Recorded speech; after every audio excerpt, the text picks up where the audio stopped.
Nakita mo na ba ang isang minimum wage na empleyado na nagtakda ng kanyang trabaho para sa mga hindi niya kilalang tao?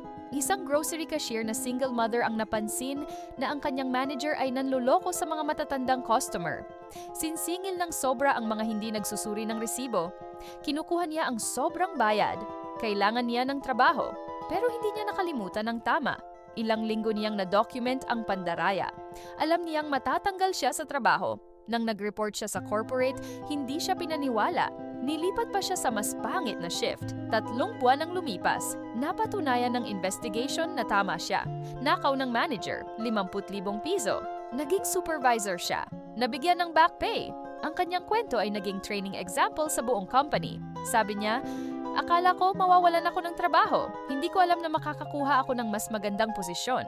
Minsan, ang paggawa ng tama ay hindi agad nagbubunga. Pero ang integridad ay palaging may reward, hindi lang sa pera, kundi sa respeto sa sarili.